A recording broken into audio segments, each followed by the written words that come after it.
Before we start today's tale, help the crew by stabbing the subscribe and like buttons.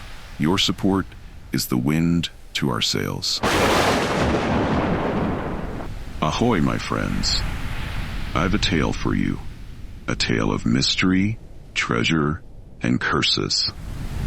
But let me tell you right now, this isn't the sort of story that's fit for light-hearted souls. No, this one is darker than the deepest depths of the sea. It begins with a letter that came to me in a way I'll never forget. I'll tell you how it happened. As the sea pearl rocked gently in port, I sat at my desk, pondering the vast ocean before us. That's when it came, a strange letter, sealed with an emblem I'd never seen before. A symbol, I tell you, a serpent coiling around a key. What it meant, I hadn't a clue, but I knew it was no ordinary message. So, I opened it. Inside, I found a map, burned at the edges, its ink smudged with age. Whoever had drawn it had known hardship, no doubt. But the map was something else. It showed an island that none of us had ever heard of, far from known waters, hidden in the deepest reaches of the sea. No name, just the outline and the mark of a treasure beyond imagining. Riches? Perhaps. But more importantly, a warning. A curse, they said. Whoever sought the island would be led astray. Some things are better left untouched, they'd say. Now, you may be wondering, why would I take such a risk? What would make a captain like me seek out such a cursed place? Well, there's treasure. And there's legend. And when the two meet, the promise is too strong to ignore. Besides, my crew was hungry for adventure.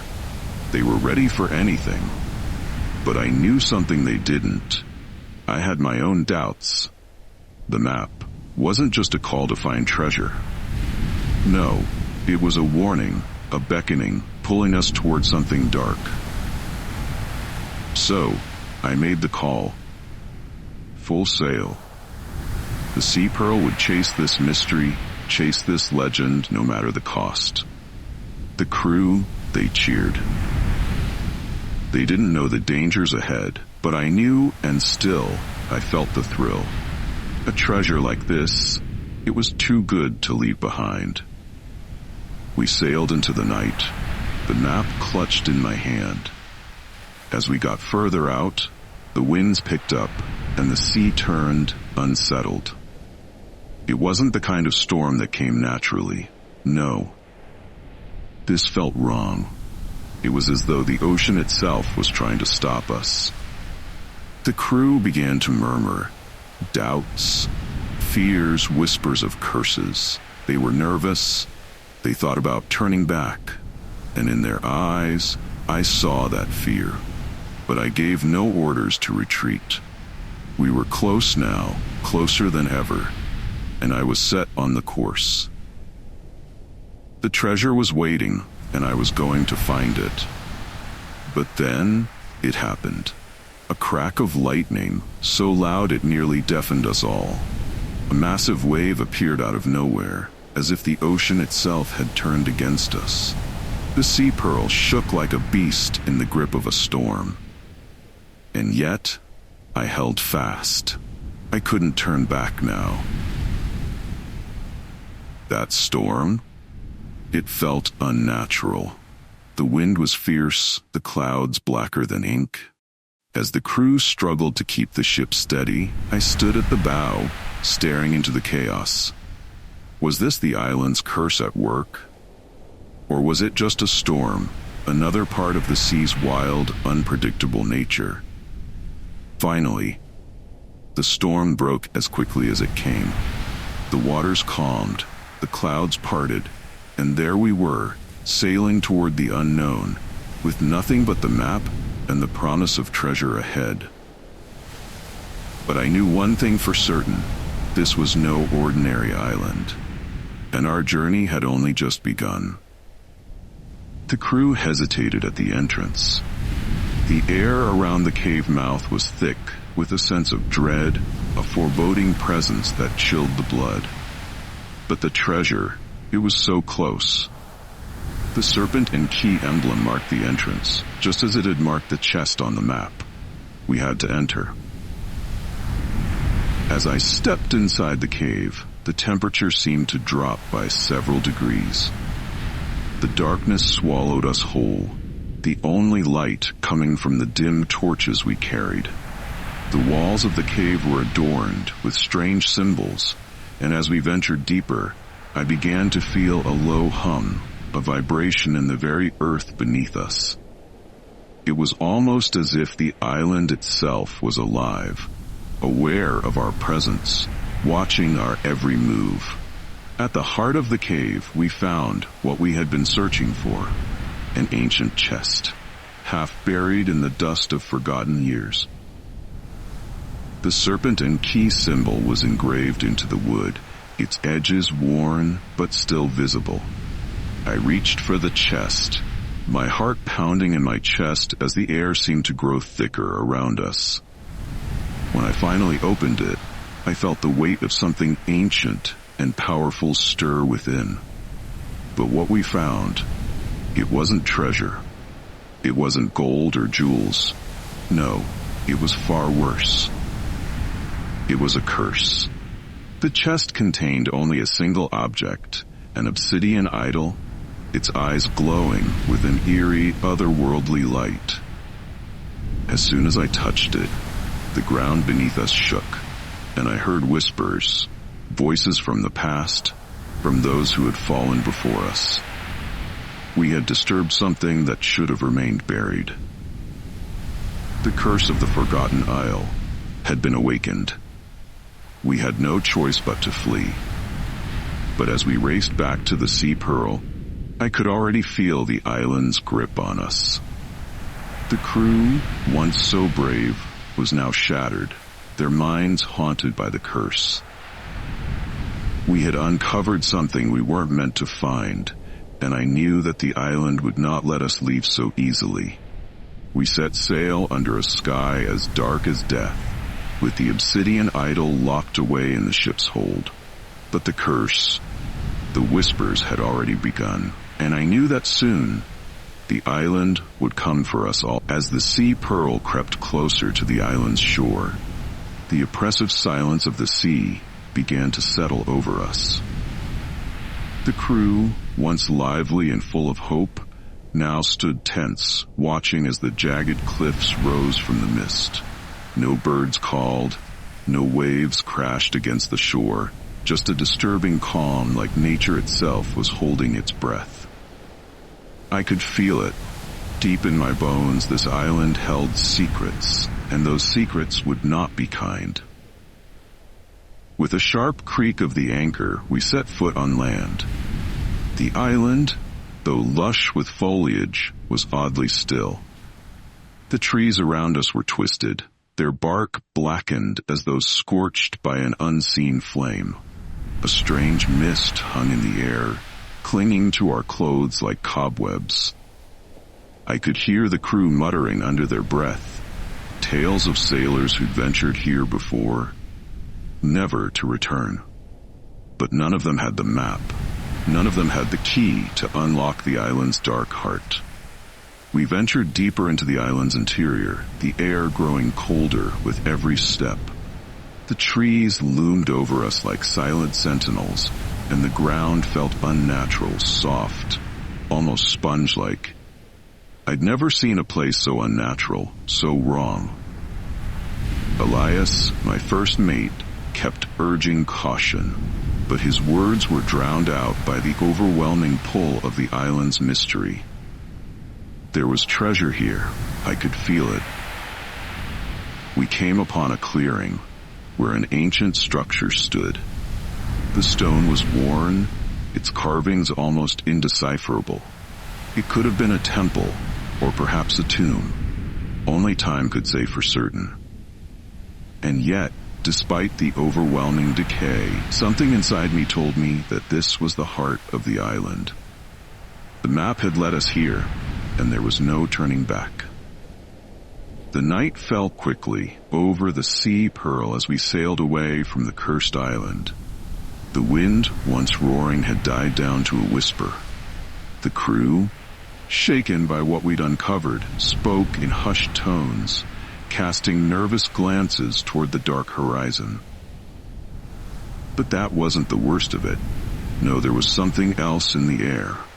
Something far more terrifying.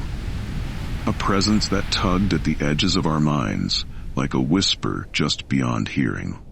As we sailed into the open ocean, the moon hung low in the sky, casting a sickly pale light on the water. The waves had grown eerily still, like the ocean itself was holding its breath.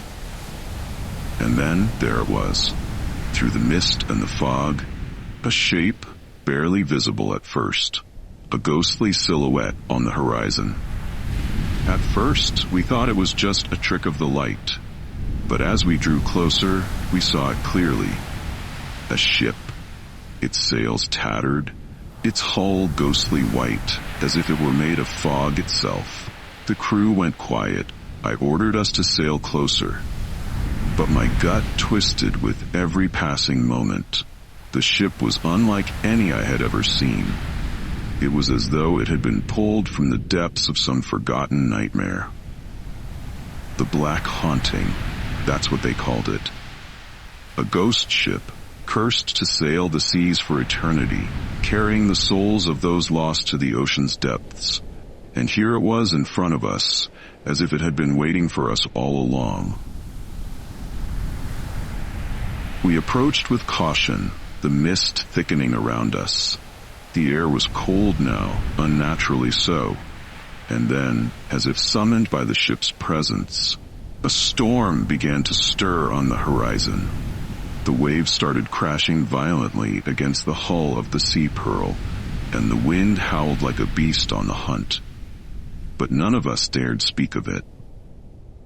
The ghost ship loomed larger as we neared, its tattered sails flapping in the wind, its decks empty and eerie in the pale moonlight.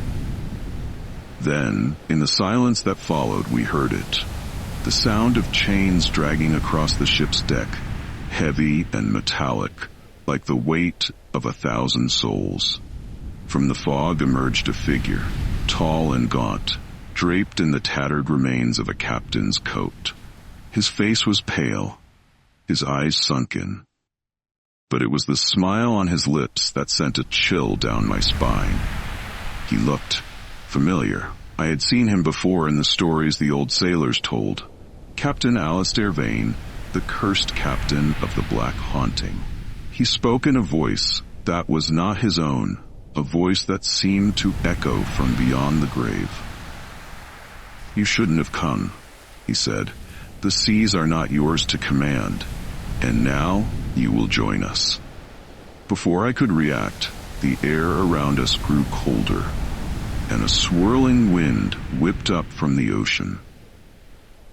The ghost ship seemed to be pulling us in, dragging the Sea Pearl toward it.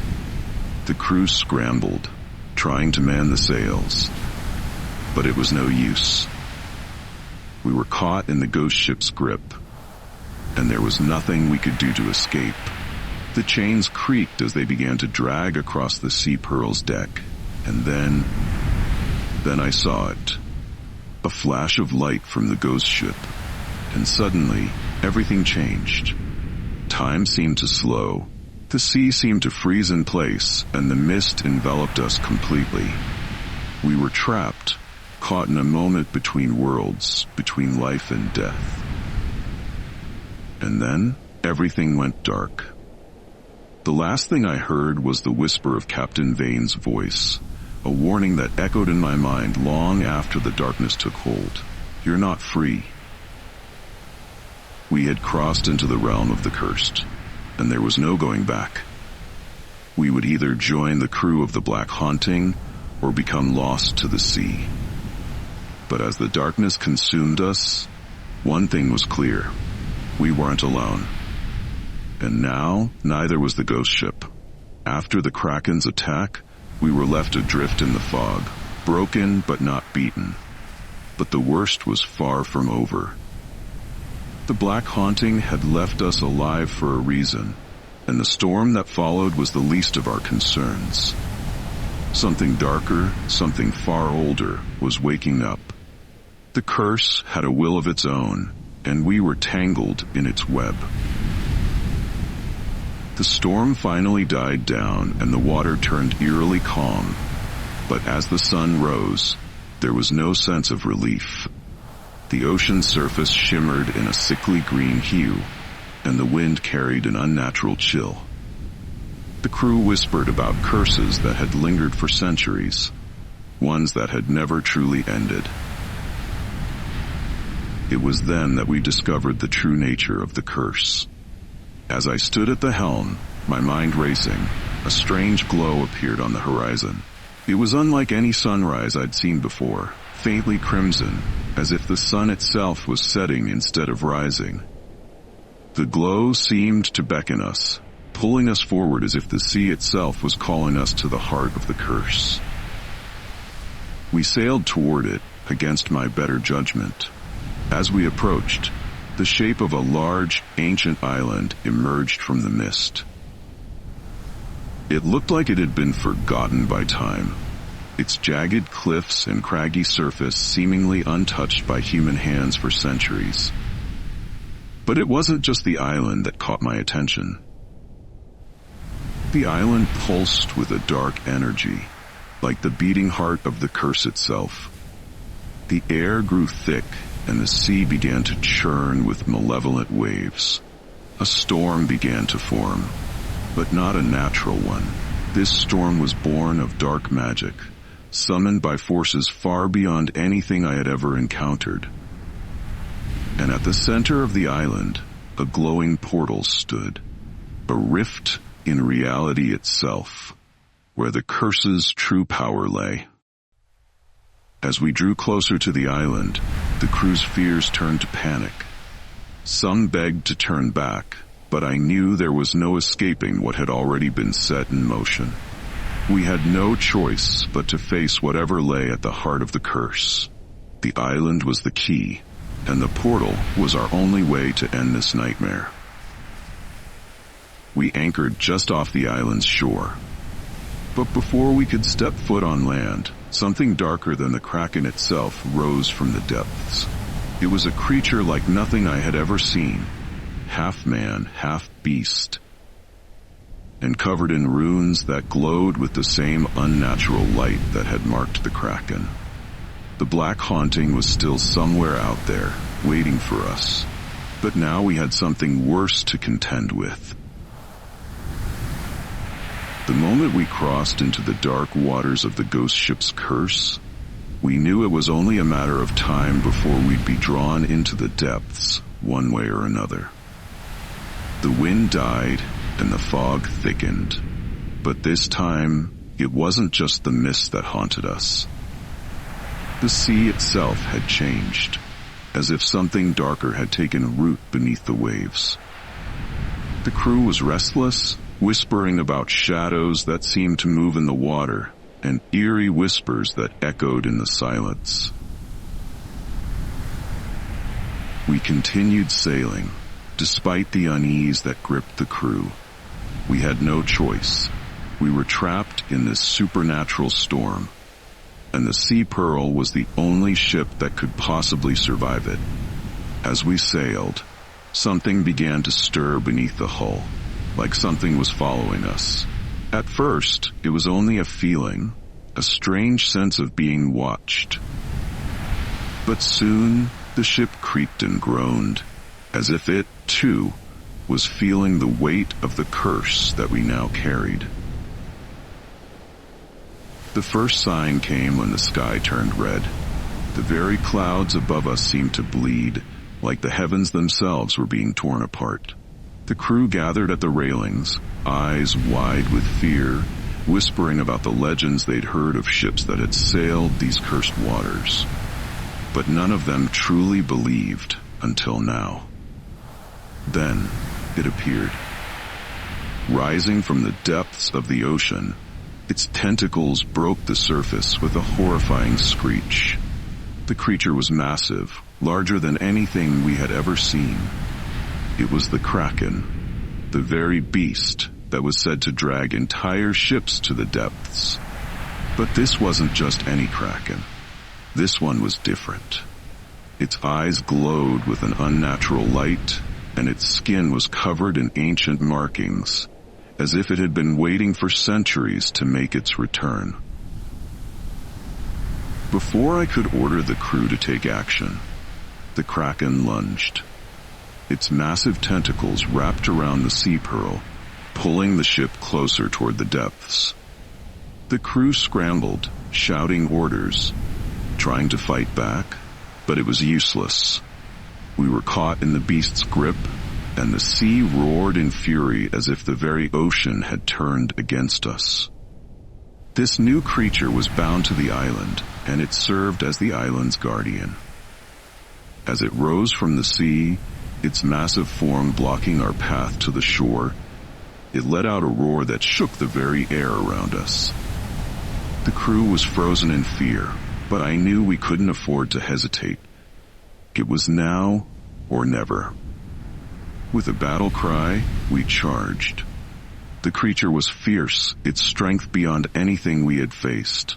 For it we fought tooth and nail, but it was clear that this was a fight we might not win. The creature's glowing eyes fixed on me, and for a moment, I thought we would be lost. But then, I remembered the stories of the old world.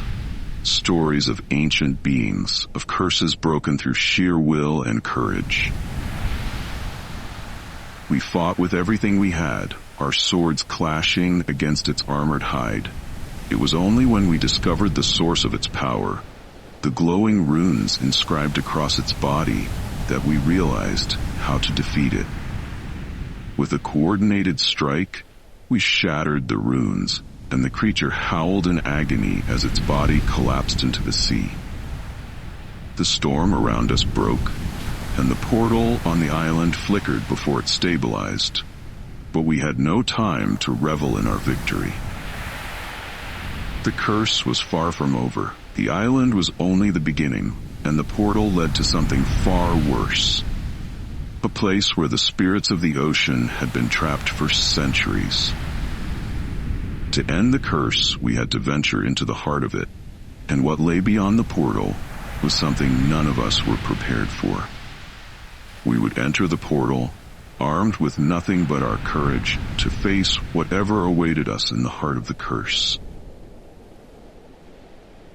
It was our only chance to save ourselves and the seas from the wrath of the ancient spirits that had been awakened.